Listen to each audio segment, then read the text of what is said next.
যে মানুষটা এক সময় এত ভালোবাসতো, এত গুরুত্ব দিত, এখন সেই মানুষটা আর গুরুত্ব দেয় না। সেই মানুষটা এখন ইগনোর করছে, আমাদের পার্টনার ইগনোর করছে। মনে মনে কষ্ট পাচ্ছি, কিছুতেই আমরা মন বসাতে পারছি না। এবং অনেকে তো খাওয়া দাওয়া বন্ধ করে দিচ্ছে, ঘুমাতেই পারছে না, কষ্ট হচ্ছে, কিছুতেই এই জিনিসটা মেনে নিতে পারছে না। সেক্ষেত্রে কি করতে হয়, কি কি স্টেপ ফলো করতে হবে, সেই জিনিসগুলো নিয়ে আজকে আমি কথা বলবো। এবং এই সময় আমরা কিছু ভুল করে ফেলি, কিছু ভুল পদক্ষেপ নিয়ে ফেলি। আর এই ভুলগুলো কি কি, এগুলো নিয়ে আজকে কথা বলবো। আর কি নিয়ে কথা বলবো, আর এটা খুবই ইম্পর্টেন্ট, কি করে আমাদের ইমোশনকে কন্ট্রোল করব, এই নিয়ে আজকে কথা বলবো। আজকে ভিডিওতে আমি এমন কিছু টিপস আপনাদেরকে দিতে চলেছি, যেগুলো আপনি মানলে যে আপনাকে গুরুত্ব দিচ্ছিল না, সেই মানুষটা আপনার জন্যে আফসোস করবে এবং নিজের ভুল বুঝতে পারবে, আপনার জন্যে সে কাঁদবে। তো চলুন ভিডিওটা স্টার্ট করা যায়। এই সময় আমরা একটা ভুল স্টেপ নিয়ে ফেলি।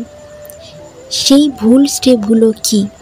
সবার প্রথমে বলবো, নাম্বার 1, যেহেতু আমাদের পার্টনার ইগনোর করছে, আমরা তখন কি করি, আমরা উত্তেজিত হয়ে পড়ি এবং উত্তেজিত হয়ে গিয়ে অনেক বেশি আমাদের পার্টনারকে কল করে ফেলি, অনেক বেশি মেসেজ করে ফেলি, অনেক বেশি চিন্তা করি এবং নেগেটিভ থট আমাদের মাথায় চলে আসে। মানে যে মানুষটা কল রিসিভ করার কথা, সে যখন আমাদের কলটাকে রিসিভ করে না, একবারও কল রিসিভ করছে না, তখন আমরা এটা মনে করে নিচ্ছি বা এটা ভাবছি নিশ্চয়ই সে ভুল কিছু করেছে বা তার সাথে ভুল কিছু হয়েছে। আমরা অনেকেই এই রকম ভাবি। সেক্ষেত্রে আমরা বেপরোয়া হয়ে গিয়ে বারবার কল করছি, বারবার টেক্সট করছি। আমরা ভাবছি যে আমাদের নিজের কোনো ভুল হয়েছে, তাই জন্যে ওই মানুষটা ফোন ধরছে না। কিন্তু তার কি হচ্ছে তাতে? তার কিচ্ছু যায় আসছে না। এবার থেকে আমরা এই কাজগুলো করব না। আর কেন করব না, কি কাজ করব না?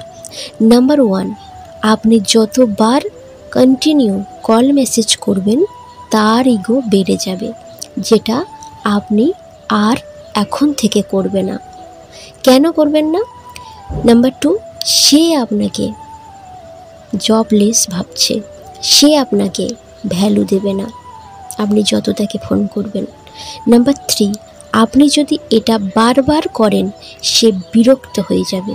সে জানবে সেই একমাত্র ব্যক্তি যাকে ছাড়া আপনি জীবনে কিচ্ছু করতে পারবেন না, আপনি অচল।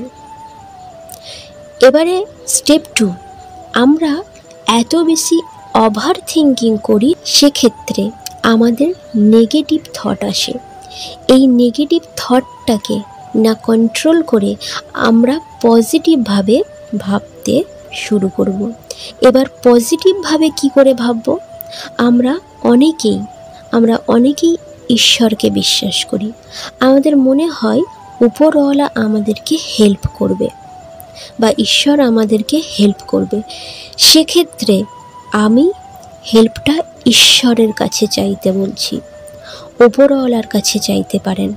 আবার অনেকেই মনে করেন, আমি যখন নেগেটিভ হয়ে যাচ্ছি বা আমার যখন মন খারাপ হচ্ছে, তখন আমি গান শুনে মনটাকে ভালো করতে পারি বা পড়াশুনো করে বা অন্য কারোর সাথে আড্ডা দিয়ে আমার মনটাকে ভালো করতে পারি। মানে নেগেটিভ থটটা আপনাকে সবচেয়ে বেশি ক্ষতি করে। তাই নেগেটিভ থট যেন আপনার মধ্যে না আসে, সেটা কিন্তু মাথায় রাখবেন। যার জন্যে আপনি যেটাতে স্বাচ্ছন্দ্য বোধ করবেন, সেটা অবশ্যই করবেন। আপনি বন্ধুদের সাথে আড্ডা মারতে পারেন, আপনি পড়াশুনো করতে পারেন, আপনার মনটাকে ভালো করার জন্যে গান শুনতে পারেন।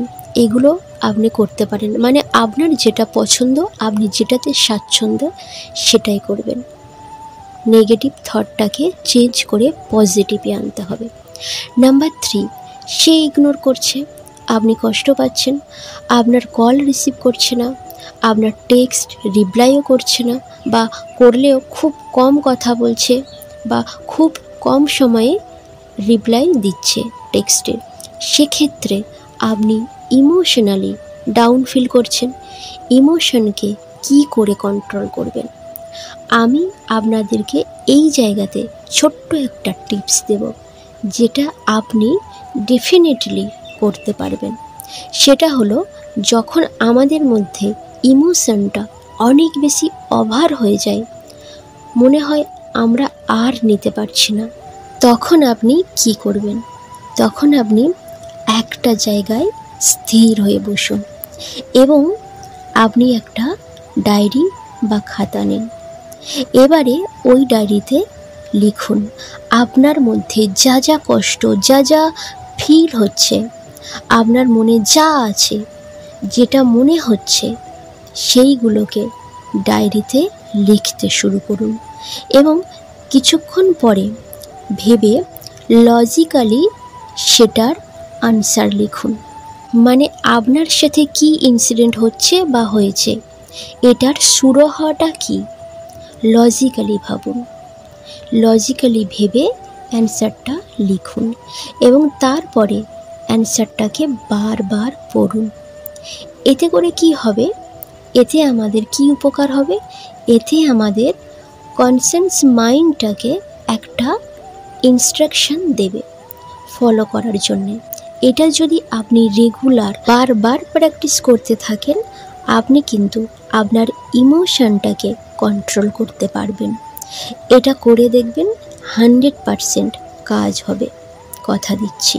নাম্বার 4, আপনার লাইফে না এমন অনেক কিছু আছে, আপনি অনেক কিছু করতে পারেন যেগুলো এতদিন করেননি। শুধু একটা জায়গায় মন দিয়ে বসে আছেন, শুধু একটা বিষয় নিয়ে কষ্ট পাচ্ছেন। আরও অনেক কিছু তো আছে আপনার লাইফে, সেগুলো নিয়ে ভাবুন, কাজ করুন, নিজেকে ব্যস্ত রাখতে শিখুন। লাইফের একটা জায়গায় খারাপ মানে পুরো লাইফটা খারাপ এমন তো নয়। হতে পারে আপনার লাভ লাইফ খারাপ, হতে পারে আপনার ম্যারেজ লাইফ খারাপ, তার বাইরে আরও যে জিনিসগুলো আছে সেগুলোকে দেখুন, সেগুলো দেখে কাজ করুন। আপনি দেখবেন একটা সময়, খারাপ সময় কেটে যাবে এবং একটা দিন আসবে যখন আপনি সাইন করবেন বা ঘুরে দাঁড়াতে পারবেন। নিজেকে হীরের মতো তৈরি করুন। কে আপনাকে ভালোবাসলো, কে আপনাকে পাত্তা দিল, কে আপনাকে পাত্তা দিল না, তাতে কি যায় আসে?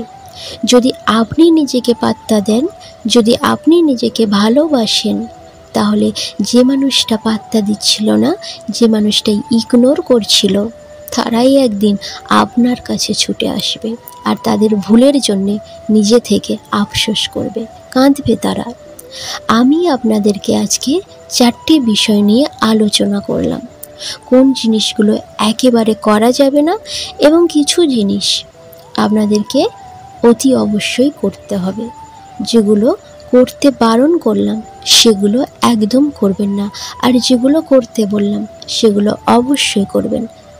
তাহলে দেখবেন আপনার জীবনের প্রবলেম, আপনার লাইফের প্রবলেম সলভ হয়ে গেছে। আপনার কাছে আবার আপনার ভালোবাসার মানুষটা ফিরবে, আপনাকে গুরুত্ব দেবে, আপনাকে ভালোবাসবে, আপনাকে যে ইগনোর করছিল সে আর ইগনোর করবে না। এই স্টেপগুলো আপনি ফলো করুন, আর যেগুলো করতে বারণ করলাম সেগুলো করবেন না। কেমন লাগলো ভিডিও যদি ভালো লেগে থাকে তাহলে প্লিজ লাইক করবেন এবং কমেন্ট করে জানাবেন ভিডিও কেমন লাগছে। যদি এখনও পর্যন্ত আমার চ্যানেল সাবস্ক্রাইব না করে থাকেন, প্লিজ চ্যানেলটিকে সাবস্ক্রাইব করে পাশে থাকবেন। অনেক অনেক ভালো থাকবেন, সুস্থ থাকবেন। ধন্যবাদ।